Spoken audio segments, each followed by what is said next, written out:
¿Qué tal? Bienvenidos nuevamente a UCI Salud. Mi nombre es Diego Vargas Torres. Yo soy Sofía Rivadeneira y el día de hoy se lo vamos a dedicar a las mujeres. Así es, el día de hoy tenemos temas ginecológicos, así que vamos con la primera nota. El síndrome de ovario poliquístico es un trastorno hormonal común y frecuente. Entre el 5 y 10% de las mujeres de 15 a 44 años o en edad fértil tienen este síndrome. La mayoría de las mujeres lo descubren entre sus 20 y 30 años, cuando tienen problemas para quedar embarazadas y consultan con un médico. Pero el síndrome de ovario poliquístico, también llamado SOP, puede darse en cualquier edad posterior a la pubertad. Se debe al desequilibrio de las hormonas reproductivas, lo que origina la formación de pequeñas bolsas llenas de líquido en los ovarios, también conocidos como quistes. Estos dificultan la liberación de óvulos de forma regular. Como sabemos, los ovarios son los encargados de producir los óvulos que se desprenden todos los meses como parte de un ciclo menstrual saludable. Sin embargo, si una mujer tiene SOP, el óvulo no puede desarrollarse o no puede desprenderse durante la ovulación como debería. Este síndrome ocasiona irregularidades en el ciclo menstrual. Por ello, muchas veces ocurre que la mujer puede tener el periodo más de una vez al mes o cada pocos meses. Incluso es posible que la menstruación se ausente por un tiempo muy prolongado. Por lo tanto, debido a la alteración de la ovulación, la mujer afectada puede tener demoras para embarazarse, sangrados abundantes y una mayor producción de andrógenos en el ovario, lo cual puede expresarse en cutis graso, acné o caída de cabello.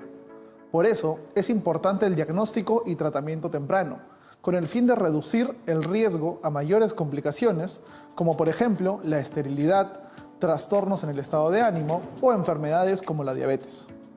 Además, dado a que este es un trastorno que está relacionado con el peso corporal, es recomendable mantener una alimentación saludable y baja en azúcar. Así es, el primer tema que vamos a desarrollar para las mujeres el día de hoy es el síndrome de ovario poliquístico. Hay que entender primero las tres palabras. Síndrome es un conjunto de signos y síntomas. Ovario, obviamente sabemos que es el ovario, no es el órgano reproductor femenino. Y poliquístico quiere decir que tiene muchos quistes. Entonces, el síndrome de ovario poliquístico es un trastorno que tiene signos y síntomas debido a que el ovario tiene múltiples quistes en él. Y eso va a provocar un montón de, patogenia, un montón de signos y síntomas que vamos a ver a continuación. Pero primero, Sofi, ¿cuáles son las causas de este síndrome de ovario poliquístico? Claro, hay que tener en cuenta que la causa en realidad no está totalmente clara, sin embargo, se ha demostrado de que existen algunas que, te predisponen más a tener, en este caso, un síndrome de ovario poliquístico, ¿no? Dentro de estas causas o dentro de estos factores de riesgo tenemos la obesidad, ¿no? La obesidad va a favorecer, en este caso, de que aparezca un síndrome de ovario poliquístico. Otra de las causas, otros de los factores de riesgo es la diabetes. ¿Qué es lo que sucede en la diabetes? Como ya sabemos, lo que va a pasar es que la insulina no va a trabajar de manera adecuada, no va a haber una resistencia a la insulina y esto va a favorecer que los niveles de insulina en la sangre estén, más altos, ¿no? Entonces la insulina va a favorecer en este caso, los andrógenos, que son unas hormonas masculinas que también tenemos las mujeres. Entonces, al favorecer a estos andrógenos, se va a producir, en este caso, el síndrome de ovario poliquístico, ¿no? Otra causa que tenemos también es la causa hereditaria. ¿Qué quiere decir esto? Y como siempre lo repito, en este caso una mamá o una hermana mayor que haya tenido un síndrome de ovario poliquístico es un factor de riesgo para que una persona tenga también el síndrome de ovario poliquístico. Así es, entonces, más o menos, ¿qué va a pasar? Como explicó Sofi, las hormonas, estos andrógenos, estas hormonas masculinas van a empezar a subir sus niveles en sangre. Por lo tanto, la paciente va a experimentar algo que se llama el síndrome del hiperandrogenismo. ¿Qué es esto? Va a empezar a desarrollar algunos caracteres sexuales secundarios que puedan tener los hombres. Por ejemplo, el acné, ¿cierto? Los niveles de hormonas van a subir, va a incrementarse y va a producir acné en toda la cara, inclusive en algunas otras partes del cuerpo. ¿Qué más? Va a incrementar el vello, ¿no? La cantidad no solamente de vello facial, sino de vello en otras partes del cuerpo puede incrementar en la mujer. Otra cosa que puede ocasionar es el retraso menstrual o el hecho de que la menstruación, sea más abundante, ¿no? Pero generalmente es lo primero, es el retraso del ciclo menstrual, por diferentes temas hormonales también que suceden. Otra cosa que puede aparecer es el exceso de sudoración. La paciente va a experimentar una sudoración profusa, va a sudar muchísimo durante el día y sin causa aparente. De repente la paciente no va a estar haciendo ejercicio, no va a estar haciendo deporte, pero va a sudar en exceso. ¿no? Entonces, esos son algunos de los signos y síntomas que pueden ocasionar o que pueden pasar en el síndrome de ovario poliquístico. Pero digamos, el signo más común es que la paciente, y por eso acude al sistema de salud, es porque no puede embarazarse. No son pacientes, como decía la nota, en sus 30 años más o menos, entre sus 20 y 30 años, que están con su pareja, quieren lograr tener un hijo, quieren embarazarse, intentan durante 6 meses, intentan durante 8 meses y de repente no lo consiguen, ¿no? Van al ginecólogo a chequearse por, digamos, irregularidades en el ciclo menstrual, porque intentan tener un hijo y no pueden, le hacen una ecografía, le hacen algunas pruebas y se dan cuenta de que tienen un síndrome de ovario poliquístico, ¿no? Hay que tener en cuenta que este síndrome es bastante frecuente y se puede diagnosticar desde un tiempo temprano para evitar futuras complicaciones. Así que hay que estar muy atentos con estos signos y síntomas porque, como dijimos, el síndrome de ovario poliquístico es bastante frecuente. Pero ahora vamos a ver las consultas que nos han hecho ustedes tanto por Instagram y por Facebook, así que vamos con las consultas de redes. Bien, antes de empezar con las preguntas, como siempre les queremos agradecer por habernos escrito. Recuerden que nos encuentran en Facebook y en Instagram como UCI Salud. La primera pregunta que tenemos es, ¿puedo tener hijos si sufro de síndrome de ovario poliquístico? Bien, es una excelente pregunta y hay que tener en cuenta que el síndrome de ovario poliquístico es bastante tratable. ¿Sí? Se puede tratar con diferentes medicamentos que van a regular estas hormonas. Lógicamente el tratamiento final lo va a dar un ginecólogo, pero sí es posible tener hijos teniendo síndrome de ovario poliquístico, ¿no? Como sabemos y como se explicó en la nota, el ovario es el que genera los óvulos que van a empezar a salir para que en algún momento, en el momento de la fecundación, se van a encontrar con este espermatozoide y van a crear vida, ¿cierto? Entonces, en el síndrome de ovario poliquístico, el ovario no va a permitir de que este óvulo salga y se encuentre con el espermatozoide. Por eso es que no hay fecundación. Pero estas drogas, estos medicamentos que puede empezar a dar el ginecólogo van a ayudar a que esos quistes reduzcan su tamaño, que esas hormonas empiecen a regularse y ese óvulo finalmente pueda salir del ovario en el ciclo menstrual y pueda fecundarse con el espermatozoide e implantarse en el útero. Entonces, sí es posible tener hijos con teniendo síndrome de ovario poliquístico, pero debe ser bajo supervisión médica, debe ser bajo receta médica para poder nivelar ese nivel de hormonas. La siguiente pregunta que tenemos es si el tratamiento del síndrome de ovario poliquístico es de por vida. Claro, esta es una pregunta, como siempre, muy interesante, ¿no? Y en este caso el tratamiento sí va a ser de por vida, ¿no? El tratamiento lo va a indicar un ginecólogo y el ginecólogo, de acuerdo a lo que te evalúe, porque cada persona es diferente, cada persona tiene un metabolismo diferente, de acuerdo a su evaluación te va a dar en este caso un tratamiento adecuado, ¿no? El tratamiento suelen ser anticonceptivos, pero como ya les mencioné, tienen que ser recetados por un médico especialista, ¿no? En este caso un ginecólogo, y tiene que evaluarte porque tiene que hacerte ciertos exámenes antes de darte un buen tratamiento, ¿no? La tercera pregunta que tenemos es, ¿cómo puedo aliviar el dolor de los cólicos? Bien, interesante porque las pacientes que sufren de síndrome de ovario poliquístico siempre se quejan bastante de cólicos muy fuertes al momento de la menstruación. Si bien es cierto, hemos hablado de que la menstruación puede disminuir en cantidad, ¿no? en tiempo, en días, pero estos dolores cólicos van a ser muy fuertes. Ahora, el tratamiento en general del síndrome de ovario poliquístico sí contempla los antiinflamatorios, ¿no? Sí contempla los AINES para evitar el dolor en momentos de dolor cólico, ¿no? En momentos de la menstruación. Ahora, junto con este tratamiento, el médico, como explicó Sofi, va a darte algunos medicamentos anticonceptivos, los cuales tienen hormonas, ¿no? Para poder regularlas. Pero también es muy importante tener en cuenta el estilo de vida, ¿no? La paciente tiene que bajar de peso. De hecho, el 70% de los síndromes de ovario poliquístico se pueden controlar si es que la paciente logra bajar de peso, ¿no? Entonces, para evitar los dolores cólicos, sí se te va a dar medicamento, ¿no? El médico ginecólogo va a recetar de repente AINES, antiinflamatorios no esteroideos, pero es muy importante mantener un peso corporal debajo del límite, ¿no? Como les decía, hasta el 70% de los síndromes de ovario poliquístico pueden resolverse, pueden manejarse solamente reduciendo el peso. Gracias a todos los que nos escriben por redes sociales, tanto en Instagram como en Facebook. Recuerden que nos encuentran como UCI Salud y estamos prestos a resolver todas sus dudas. Pero en el siguiente bloque vamos a tener un especialista, el cual nos va a ayudar un poquito más a resolver nuestras dudas, a ver un poquito más del tratamiento del síndrome de ovario poliquístico. Así que nos vemos después de la pausa.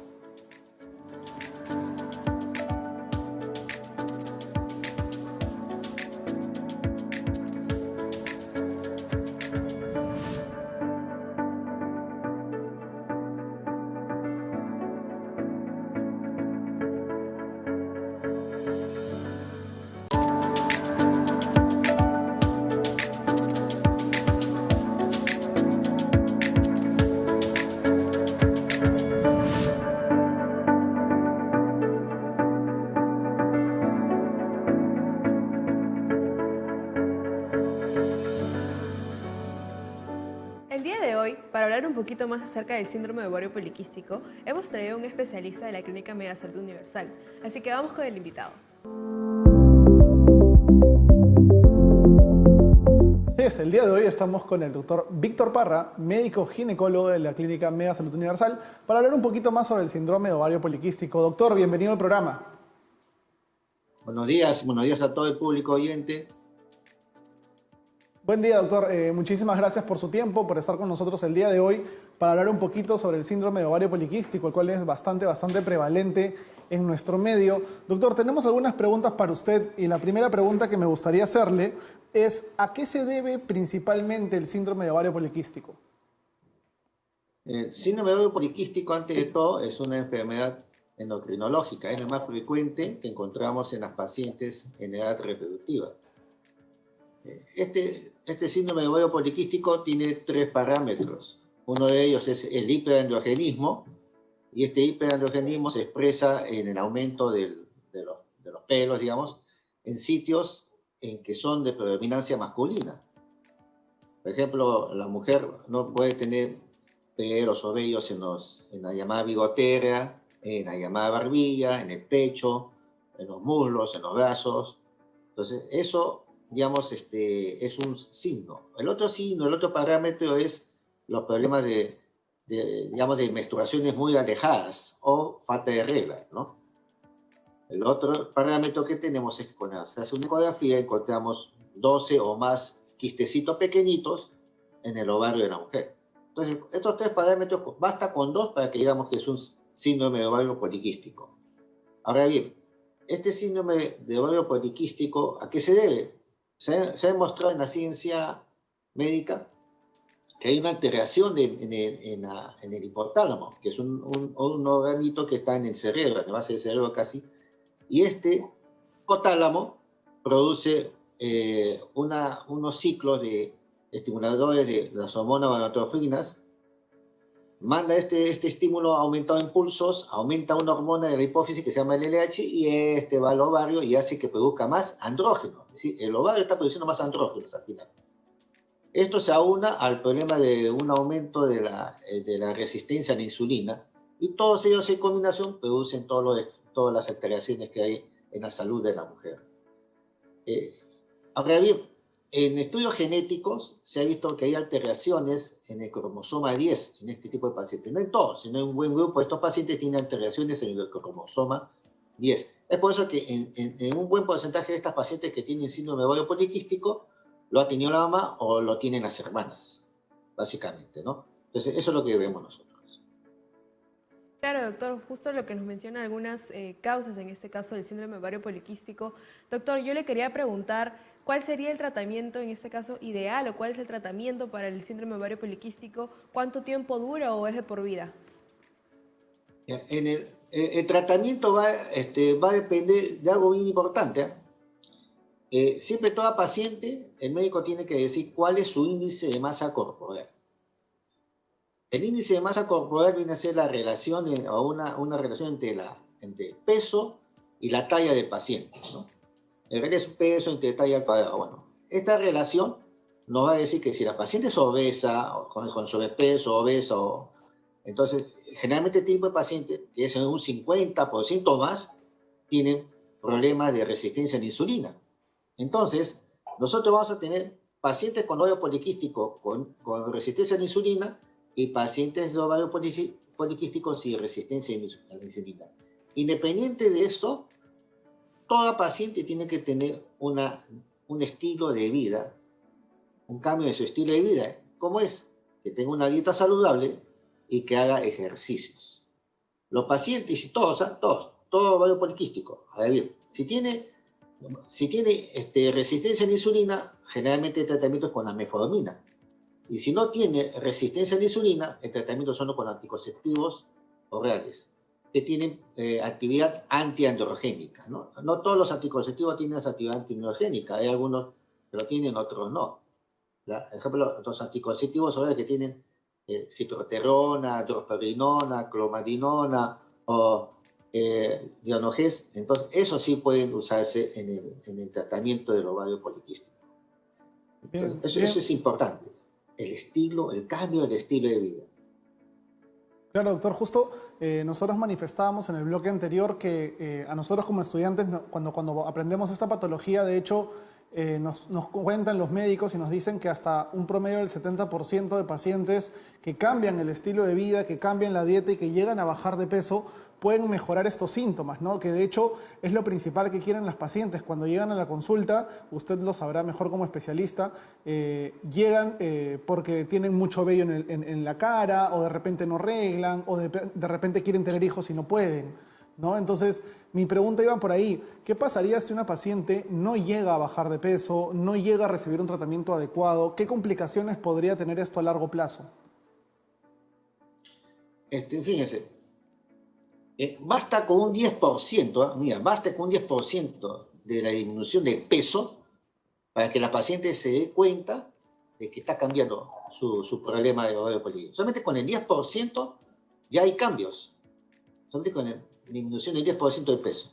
Ahora bien, si la paciente no sigue las indicaciones del médico y no cambia su estilo de vida, entonces, ¿qué es lo que pasa? A largo plazo, uno va a tener problemas de, como es un aumento más de la mitad con un índice, con una resistencia a la insulina elevada, entonces lo que pasa va a tener síndrome llamado síndrome metabólico, síndrome llamado la hipertrigliceridemia, también va a tener diabetes mellitus, ¿no? Va a tener, por supuesto, la obesidad va a aumentar. Entonces, esto también que va a traer un problema serio, que es una cardiopatía isquémica.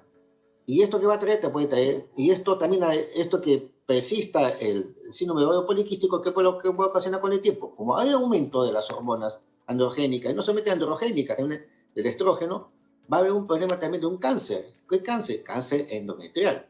Piensa, 3 cosas a largo plazo: diabetes, cardiopatía isquémica y cáncer. Por eso que la paciente que tiene síndrome de ovario poliquístico tiene un tiempo de vida menor que otro tipo de paciente. Por todo este problema. Adicionalmente a eso, tiene el problema de la infertilidad. Adicionalmente a eso, el problema de la infertilidad. El 30% de los problemas de infertilidad son por problemas ováricos. Y de esos problemas ováricos, el 90% son por síndrome de ovario poliquístico. ¿No? Fíjense, entonces, uno a largo plazo y otro a mediano plazo. Entonces, y no solamente eso, fíjense cómo es que las pacientes como hay diversos grados de síndrome de ovario poliquístico, las pacientes que logran gestar y no han tenido un tratamiento adecuado del síndrome de ovario poliquístico y logran gestar, tienen más tendencia a hacer preeclampsia, tienen más tendencia a hacer diabetes gestacional, tienen más tendencia a hacer un parto pretérmino, ¿no? Eso es lo que nosotros encontramos. Entonces, es importante, fíjense, cómo solamente cambiando el estilo de vida no podemos nosotros salir de enfermedades. Solamente cambiando el estilo de vida. Entonces, incluso se ha demostrado, por ejemplo, con la metformina, y le cuento. ¿Qué hace la metformina? La metformina mejora la circulación y la captación de glucosa en el músculo. ¿Esto qué significa? Que si la paciente comienza a hacer ejercicios, el músculo consume la glucosa adecuadamente y ya los niveles de glicemia elevados comienzan a bajar. La captación es mejor de la glucosa, pero sí que hace ejercicios. Por eso es importante el ejercicio, la vida libre. Desgraciadamente en nuestro mundo actualmente hay mucho sedentarismo y eso es una cosa que trae problemas en la salud del paciente. Claro, doctor, muy interesante lo que nos dice y muy importante tener en cuenta. Primero, que ante cualquier síntoma debemos de acudir a un especialista para que nos pueda dar un tratamiento adecuado. Segundo, que debemos de seguir, según las pautas que nos da el médico, todo el tratamiento durante el tiempo que el médico nos lo indique, ¿no es cierto? Doctor, le queremos agradecer por estar con nosotros en esta oportunidad. Y doctor, una última pregunta es, ¿dónde lo podemos encontrar? Si es que una paciente quiere tener alguna consulta con usted, ¿dónde lo puede encontrar?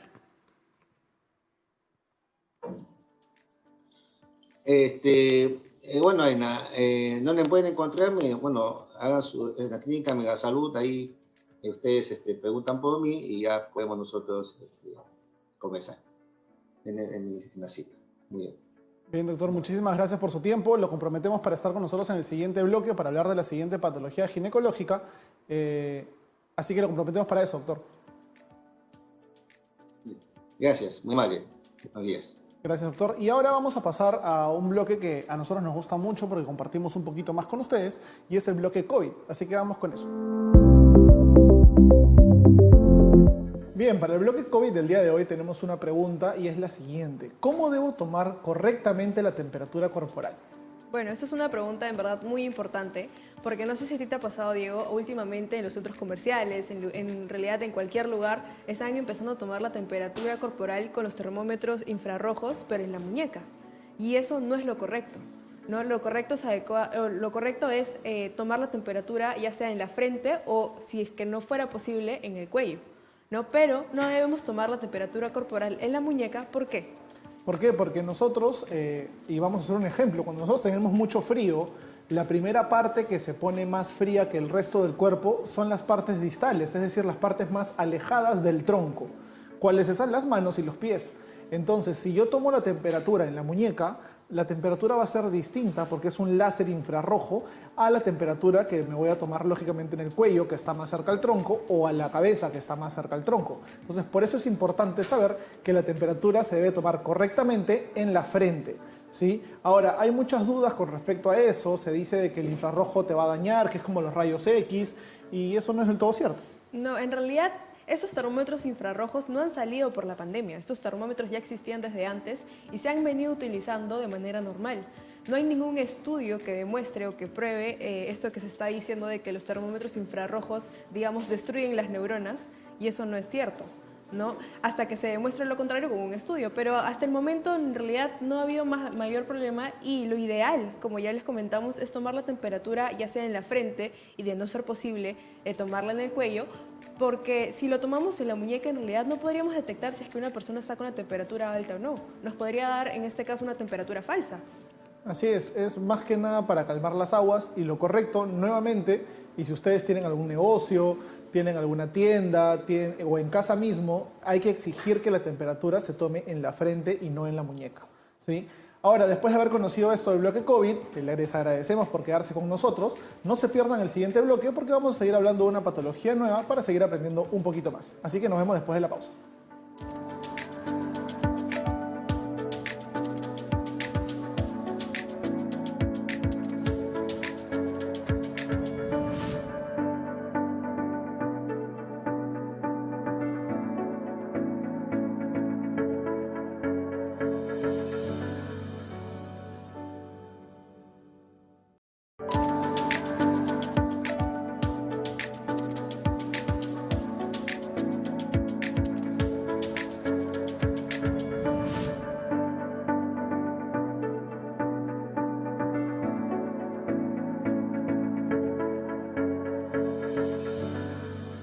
La enfermedad pélvica es una inflamación de los órganos genitales femeninos.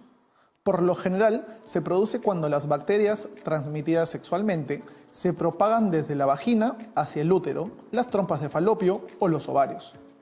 La enfermedad inflamatoria pélvica no suele causar signos o síntomas. Como consecuencia, tal vez no te des cuenta de que tienes la enfermedad y no recibas el tratamiento necesario.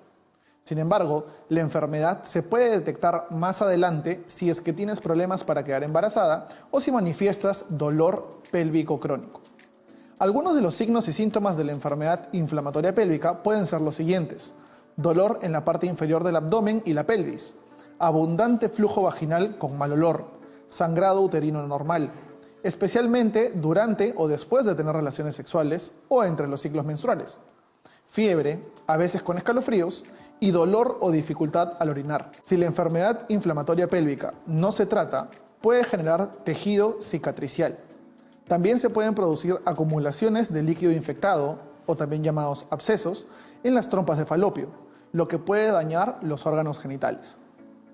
Si tus signos y síntomas persisten, pero no son graves, consulta con el médico lo más pronto posible. El flujo vaginal abundante y de mal olor, el dolor al orinar y el sangrado entre periodos menstruales puede indicar una infección de transmisión sexual. Si manifiestas estos signos y síntomas, suspende la actividad sexual y consulta a un médico pronto. La atención temprana de las infecciones de transmisión sexual puede ayudar a prevenir la enfermedad inflamatoria pélvica.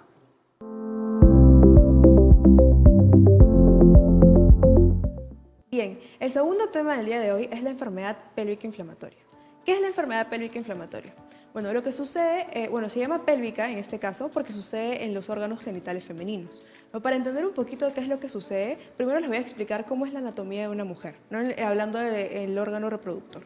Primero tenemos, en este caso, los labios vaginales, que es lo que todos vemos por fuera, ¿no? Luego viene la vagina y luego llegamos al cuello uterino. ¿No? En el cuello uterino da paso a lo que vendría a ser el útero y del útero salen, digamos, dos tubitos que vendrían a ser las trompas de falopio. Estas trompas de falopio se van a conectar con los ovarios, ¿no? Que son como unos pequeños circulitos que están en lo que vendría a ser la zona pélvica. ¿Qué es lo que sucede aquí? Va a haber una inflamación, en este caso, ya sea de la trompa de falopio o del útero, y esto va a producir ciertos síntomas, que ya vamos a hablar más adelante, ¿no? Y esto puede ser producido por una infección o por alguna otra enfermedad que Diego nos va a explicar. Así es, entonces, en la enfermedad inflamatoria pélvica, generalmente hasta el 95% de los casos se debe a una infección de transmisión sexual. ¿Qué es lo que sucede? Como nos explicó Sofi, el aparato reproductor femenino, está la vagina, luego sigue el cuello uterino y luego el útero, ¿cierto? Entonces, en una relación sexual, al momento de la penetración, si es que el hombre tiene alguna enfermedad de transmisión sexual, lo más común, gonorrea y clamidia, si estas bacterias, ¿no? Si estos microorganismos ingresan al útero de la mujer, van a empezar a colonizar este útero, ¿sí? Va a empezar a colonizar este útero. Entonces, esta clamidia, esta gonorrea, se implantan en el útero y empiezan a reproducirse. Eso va a provocar una infección en el útero mismo de la mujer, ¿cierto? Ahora, esta infección va a inflamar el tejido y es donde empieza a de repente tener síntomas la persona. De repente empieza a tener fiebre, de repente empieza a tener dolor en la zona pélvica, ¿cierto? Ahora, esta infección que se localizó en el útero puede quedarse ahí, como puede empezar a subir, ¿no? Puede irse por las trompas de falopio, puede llegar inclusive hasta el ovario, e inclusive puede salir del ovario e infectar otros tejidos adyacentes, ¿no? Esos ya son algunas de las complicaciones. Pero esa es la principal causa, la enfermedad de transmisión sexual, ya sea por gonorrea o ya sea por clamidia, ¿sí? Por medio de del coito, ¿no? De la relación sexual, el hombre que está infectado previamente va a depositar este gonorrea o esta clamidia en la mujer. Esta gonorrea, esta clamidia entra al útero, ingresa al útero y empieza a desarrollarse el proceso infeccioso junto con la inflamación. Claro. Ahora, así como nos mencionó Diego, hay que tener en cuenta que esta enfermedad va a presentar ciertos síntomas, ¿no? Uno de los síntomas principales, y es básicamente por el cual una mujer acude a un doctor, es el dolor pélvico. No es un dolor en la zona de la pelvis que es muy intenso, ¿no? A veces hasta lo pueden confundir con una apendicitis, ¿no? Entonces, ahora tenemos que tener en cuenta que este dolor puede presentarse en el descanso, pero también se puede presentar durante las relaciones sexuales o posterior a las relaciones sexuales, ¿no? También puede haber un dolor al orinar debido a la inflamación que se presenta, ¿no? Otro de los síntomas es el flujo vaginal, ¿no? Digamos que durante la ovulación hay un flujo vaginal que es normal, pero en la enfermedad pélvica inflamatoria el flujo vaginal va a ser diferente, ¿no? Una mujer puede notar la diferencia o digamos cuando su flujo vaginal varía, ¿no? Otro de los síntomas o signos que puede presentar una paciente es el sangrado, ¿no? Puede presentar un sangrado vaginal, digamos, entre las menstruaciones, que quiere decir entre, digamos, el tiempo que no debería de sangrar, y también puede presentar sangrado luego de las relaciones sexuales. Ahora, tenemos que tener en cuenta también que existen ciertos factores de riesgo que van a predisponer a una persona a tener, en este caso, una enfermedad pélvica inflamatoria, y Diego nos va a hablar un poquito sobre eso. Así es. Recordemos que la enfermedad pélvica inflamatoria se causa básicamente por una transmisión sexual. No en todos los casos, pero la mayoría es por transmisión sexual. Por ende, ¿cuáles son los factores de riesgo? Primero que nada, falta de protección en las relaciones sexuales. La falta de uso preservativo va a llevar a que las bacterias o los microorganismos puedan ingresar por la cavidad vaginal. Primero que nada. Número 2, múltiples parejas sexuales. Las personas que no solamente tienen una pareja sexual, sino que tienen diferentes, pueden ser más propensas a desarrollar esta enfermedad, ¿no? Debido a que aumenta el riesgo de que la otra persona tenga ya sea la clamidia o el gonococo, ¿cierto? Las prácticas sexuales también anales van a incrementar el riesgo porque el pene va a llenarse de todos estos microorganismos que puedan estar en la cavidad anal y luego en una penetración vaginal van a transmitir todos estos microorganismos, estas bacterias que estuvieron en la zona perianal hacia la zona vaginal. ¿no? Entonces hay que tener mucho cuidado también con eso. Ahora, no solamente se da por infección de transmisión sexual, ¿no? También pueden haber otras causas que pueden ser, por ejemplo, las bridas y adherencias, ¿no? De repente la persona ha sido operada previamente, una cesárea, y se forman estas especies de arañitas de colágeno como tejido cicatricial dentro del abdomen. Entonces, estas especies de telarañas van a agarrar el útero y lo van a apretar. Y el útero, al sentirse apretado, lógicamente se va a inflamar, ¿no? Y eso provoca una enfermedad pélvica inflamatoria. Las manifestaciones ya las vio Sofi, pero hay que tener en cuenta algunas complicaciones que pueden surgir en ella. Claro, ahora tenemos que tener en cuenta de que si es que nosotros no tratamos adecuadamente, en este caso una enfermedad pélvica inflamatoria, esta infección, que es lo más común, puede, digamos, llegar a salir de lo que vendría a ser el órgano reproductor de la mujer y puede, digamos, infectar lo que vendrían a ser los órganos que encontramos en el abdomen, ¿no? Por ejemplo, los intestinos, puede comprometer de cierta forma los intestinos, pero también puede causar infertilidad, ¿no? Lo que va a suceder es que puede producirse tejido cicatricial, en este caso en las trompas de falopio, y esto va a impedir, en este caso, que el óvulo llegue al útero para poder ser fecundado, ¿no? Esas son algunas de las complicaciones que pueden presentar, en este caso, una persona que tiene una enfermedad pélvica inflamatoria que no llega a ser tratada de manera adecuada. Ahora, tenemos que tener en cuenta de que hay una manera de prevenir, en este caso, esta enfermedad, ¿no? Primero, como ya sabemos que es, digamos, la causa más frecuente, en este caso son las enfermedades de transmisión sexual, es tener relaciones sexuales seguras, ¿no? Utilizar los condones, inclusive existen condones también para las mujeres, que son medidas, digamos, de barrera que impiden que, en este caso, las enfermedades de transmisión sexual lleguen a pasar hacia la otra persona, ¿no? Otra, digamos, de las maneras de prevenirlo es tener un chequeo, en este caso ya sea anual o semestral, con un ginecólogo. No es adecuado, o digamos lo ideal es que una mujer se haga un Papa Nicolau, en este caso, por ejemplo, cada año, ¿no? Entonces, cada año lo ideal es que vayas a tu ginecólogo para que te pueda evaluar, ¿no? Otra, digamos, de las medidas de prevención también, en este caso, son evitar las duchas vaginales. No hay muchas mujeres que creen que las duchas vaginales son, digamos, buenas o son lo ideal, pero en realidad alteran todo el sistema, en este caso, de la vagina. Así es, lo ideal es que una mujer mantenga una higiene adecuada, ¿cierto? Lo que nosotros llamamos la higiene por desplazamiento, ¿no? Es decir, que el agua caiga, pero no hay necesidad de estar frotando y frotando la zona genital. Si bien es cierto, te puedes lavar con un jabón vaginal, este jabón tiene que tener un pH neutro. ¿Por qué? Porque en la zona vaginal, la flora, los microbios que están en la zona vaginal, tienen un nivel de acidez disminuido. Entonces, si nosotros metemos un jabón que tenga un nivel de acidez mayor, vamos a alterar la acidez de la vagina. Y eso va a hacer que las bacterias empiecen a proliferar, empiecen a infectar esta cavidad. Entonces, es muy importante tener eso en cuenta. El lavado vaginal no debe ser, digamos, por frotar, no debe ser con jabón siempre. Debe ser por arrastre, dejar que el agua caiga y que se limpie la zona genital. Ahora, para tener un ejemplo un poquito más gráfico, imaginemos que nosotros nos vamos a hacer una lesión, un corte en la mano, ¿no? Si nosotros nos hacemos un corte en la mano, va a empezar a sangrar, ¿no? Lógicamente se va a inflamar, se va a hinchar, se va a poner un poquito rojo, pero luego de 2, 3, 4 días se va a empezar a cicatrizar, ¿cierto? Y va a quedar una marquita, pequeña, pero va a quedar una marquita. Es lo mismo en el útero, ¿no? Si esta enfermedad pélvica inflamatoria, si esta gonorrea, si esta clamidia infecta el útero y, por ejemplo, digamos que llega al ovario, este ovario en algún punto va a sanar, pero va a quedar con una cicatriz. Y como nos explicó Sofi, la consecuencia de esta cicatriz es que se cause la infertilidad, ¿no? La paciente ya no va a poder tener hijos. Ahora, lógicamente no es en todos los casos, ¿no? Es en los casos más graves, cuando ya hay un absceso, hay pus y demás, pero es una complicación que puede ocurrir en la enfermedad pélvica inflamatoria. Gracias a todos por estar escuchando esto. Es muy importante tener esto en cuenta. El tema de la salud sexual femenina, también masculina, pero en este caso estamos hablando de la femenina, es muy importante para nosotros. Ahora, vamos a pasar a un bloque que se llama Consulta de Redes, en el cual ustedes nos hacen algunas preguntas por Facebook y por Instagram, así que vamos a contestarlas. Bien, antes de empezar con las consultas de redes, queremos agradecer a todas las personas que nos han escrito sus dudas.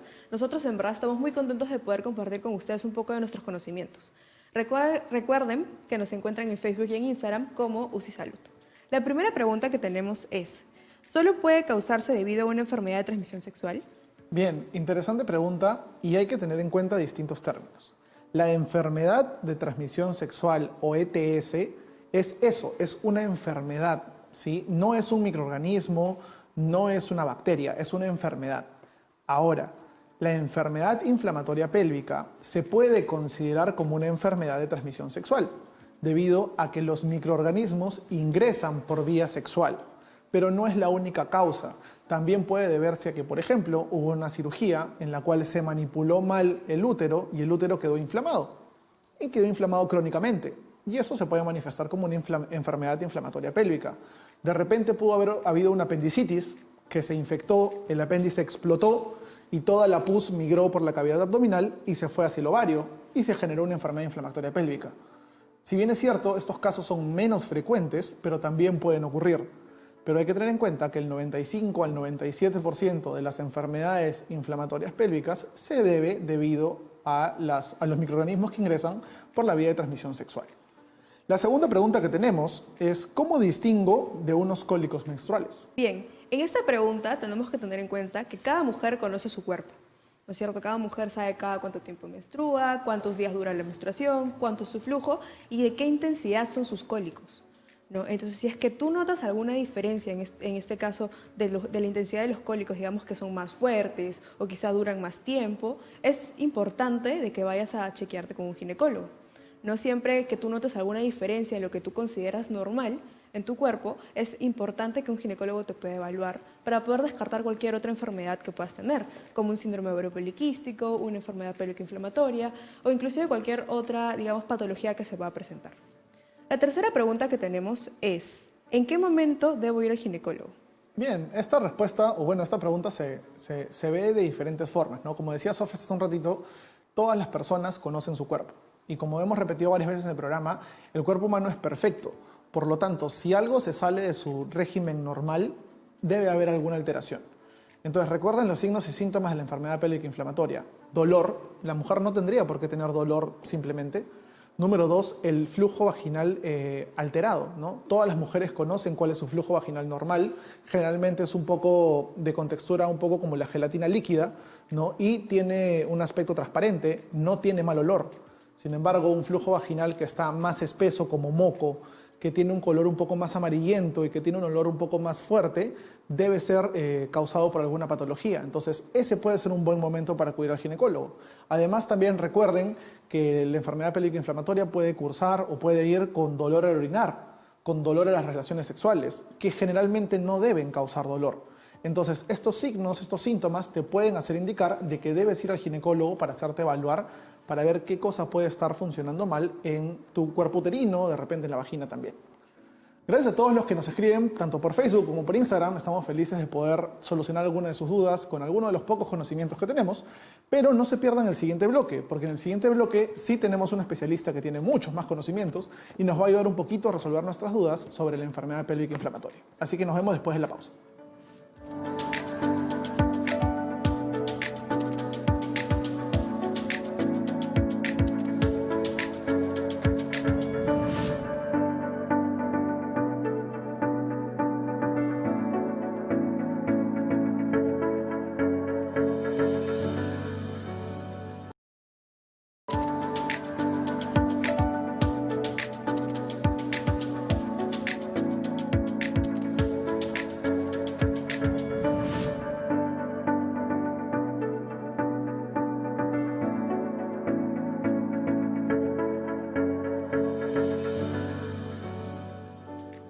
Bienvenidos de vuelta al programa y ahora vamos a pasar a nuestro siguiente bloque en el cual vamos a hablar con un especialista para que nos hable un poquito más sobre la patología. Así que vamos con el invitado.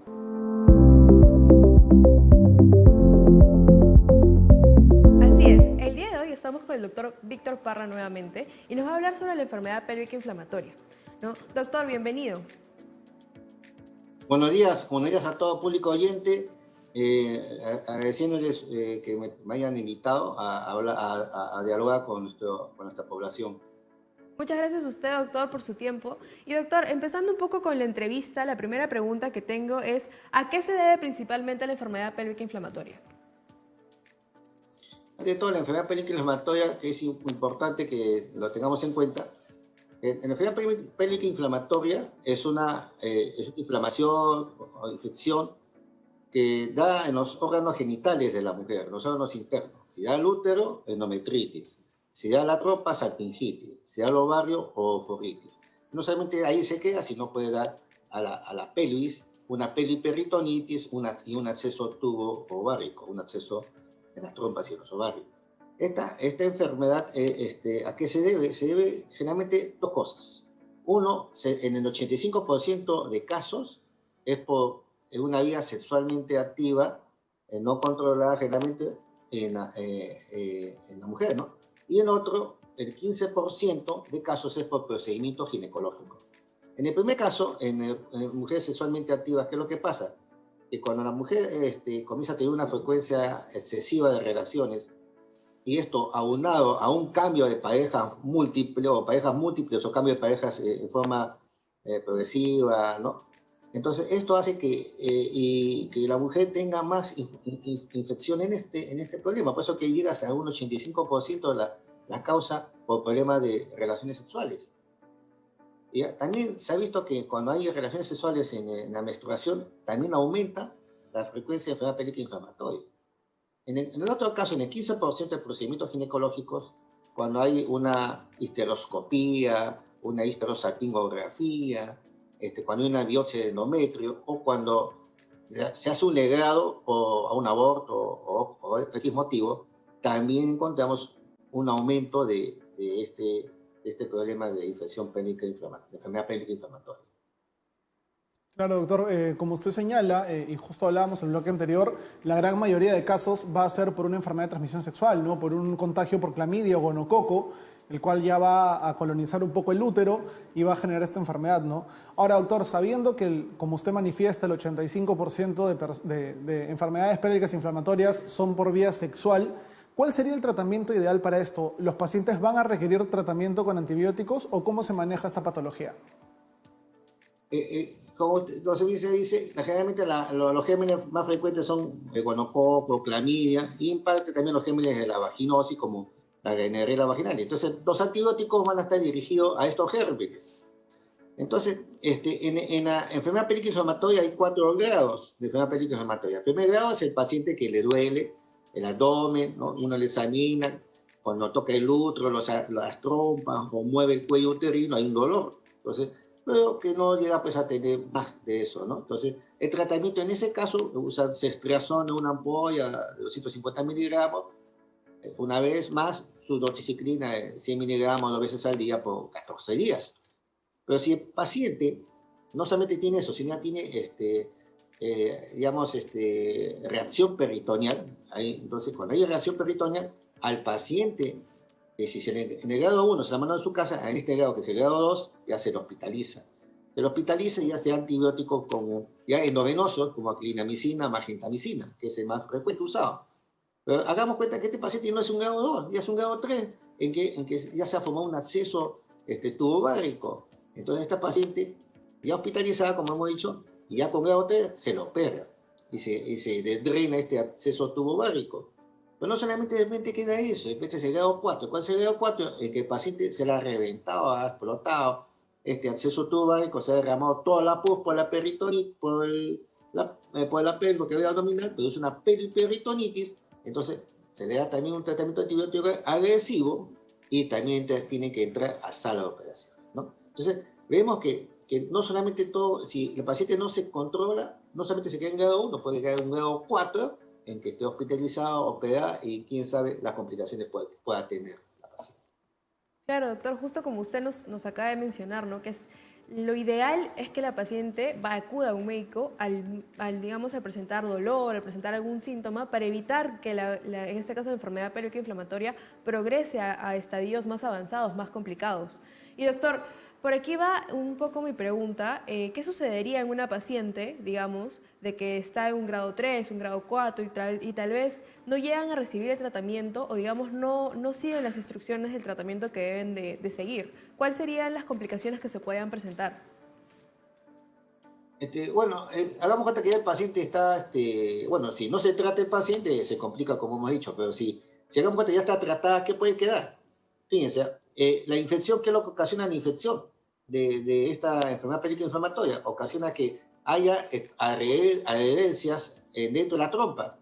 Estas adherencias dentro de la trompa ocasionan obstrucciones, ¿no? Estas obstrucciones, si son completas, ¿qué pasa? Pasa que antes de entrar a esto, nosotros sabemos que la fecundación se realiza en el tercio externo de la trompa, la fecundación. El espermatozoide y el óvulo se encuentran en el tercio externo de la trompa, se fecunda y este óvulo fecundado se implanta en el útero. Bueno, cuando hay una enfermedad periquinflamatoria, hay obstrucciones en la trompa. Si las obstrucciones son completas en la trompa, el espermatozoide no puede llegar al óvulo. Y al no llegar al óvulo ocasiona infertilidad en la paciente. Pero puede ser también que las obstrucciones no sean de forma completa, sino sean parciales. Entonces el espermatozoide puede, como es chiquito, puede pasar por la trompa, llega al óvulo, lo fecunda y se forma pues el huevo, cigote, ¿no? El pequeño embrión, digamos así. Y este embrión tiene que hacer este embrión a implantarse en el fondo del útero, pero no va a poder porque hay obstrucciones. Entonces se queda en la trompa y comienza a crecer en la trompa. ¿Y qué es lo que produce? El embarazo ectópico, ¿no? El embarazo ectópico. Ahora bien, no solamente es esto lo que también queda, sino que adicionalmente puede quedar en este paciente que se sana de repente, puede quedar un dolor pélvico crónico. Es un dolor que al paciente le va a dar cada cierto tiempo por este problema de una pelvis inflamatoria. Ahora bien, las complicaciones son mayores cuando los pacientes son inmunosuprimidas. Se ha visto que los accesos tubováricos son más frecuentes en la población que es VIH positivo, ¿no? Entonces, básicamente vemos las complicaciones que le estamos diciendo. Claro, doctor, las pacientes que están inmunocomprometidas, como usted decía, de repente con las defensas bajas por múltiples enfermedades o por uso de corticoides a larga data, van a tener una mayor predisposición a desarrollar estas complicaciones como la del absceso, ¿no? Ahora, doctor, una mujer que vive con esta enfermedad pélvica inflamatoria, ¿no? ¿Qué cuidados debería tener ella? ¿Debería tener algunos cuidados en el tema de relaciones sexuales? ¿Debería tener algunos cuidados en el tema de la menstruación? ¿Debería tomar medicamentos a largo plazo? Más o menos, ¿qué cuidados debería tener? Los pacientes ¿cuáles son los cuidados? Si ya el paciente le dio su enfermedad pélvica inflamatoria, y ya le hemos dicho que en la gran mayoría de veces un 85% es por el aumento de la actividad sexual, los cambios múltiples de pareja, o estar con parejas a la vez, ¿no? En fin, entonces hay que tener, digamos, cuidarse, pero hay que tener una vida, digamos, sana. ¿Qué significa una vida sana? Una vida sana no significa comer bien solamente, no significa solamente hacer ejercicio, sino también, no solamente significa estudiar, progresar, sino también significa tener una vida sexual sana. ¿Y qué es una vida sexual sana? Es una vida sexual sana significa que tengas tus relaciones, todo exceso causa problemas. Eso sabemos en la vida, todo exceso causa problemas. Y la otra cosa que sea solamente, intente tener solamente una pareja, que no haya mucho cambio en las parejas. Lo otro, que use preservativos también, ¿no? Y si al final de cuentas queda pues, con un dolor pélvico crónico, tienen que hacer sus controles. Se dice que una de las cosas que aumenta la congestión pélvica en las pacientes con enfermedad pélvica inflamatoria es, no se indica que no consuma mucho ají, condimentos, aumento de licor, porque eso aumenta la congestión pélvica, como le digo, entonces aumenta la inflamación. Entonces, en realidad, entonces, es el tener una vida sana, digamos así, sexual sana, controlada, ¿no? No hay que caer en exceso, no hay que caer en exceso, básicamente. Y el uso de preservativo, que es lo preferible para evitar las contaminaciones. Listo, doctor. Le queremos agradecer mucho por esta explicación que nos ha dado acerca de las dudas que podemos haber tenido. En verdad agradecemos mucho su tiempo y también, bueno, que si quieren tener alguna consulta ya sabemos que lo podemos encontrar en la Clínica Megasalud Universal. Doctor, muchas gracias. Muy bien, gracias a ustedes por haberme hecho interactuar con el público y yo realmente lo felicito porque este programa es un programa educativo que realmente mucha falta nos hace en nuestro país. Muy amable. Muchas gracias, doctor. Muy agradecido con usted. Y ahora vamos a pasar al siguiente bloque, en el cual vamos a hablar un poquito sobre algunos términos médicos para poder aclararlos. Vamos con el diccionario médico. Bien, para el diccionario médico, la primera palabra que tenemos el día de hoy es miopía. Estoy segura que muchos hemos escuchado esta palabra. ¿Qué es lo que sucede?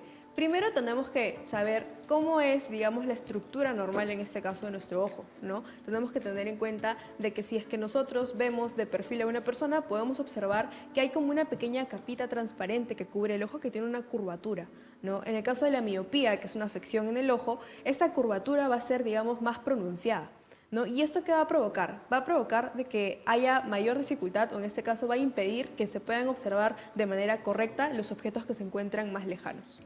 Así es, la primera palabra fue miopía y la segunda es una palabra muy corta, muy sencilla y es súbito.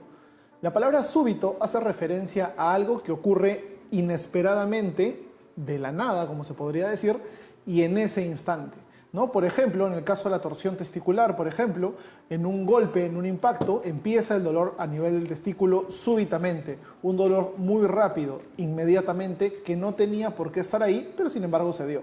Así que esas han sido las dos palabras del día de hoy, miopía y súbito, y espero que hayan disfrutado el programa tanto como nosotros, Sofía. Sí, en verdad, muchas gracias. Estamos muy contentos, como siempre, de poder compartir con ustedes un poquito más sobre el conocimiento y tratar de educar, sobre todo en la prevención de las enfermedades. Así es, recuerden que pueden estar con nosotros de lunes a viernes a las 9 de la mañana y a las 2 de la tarde, así que nos vemos el día de mañana.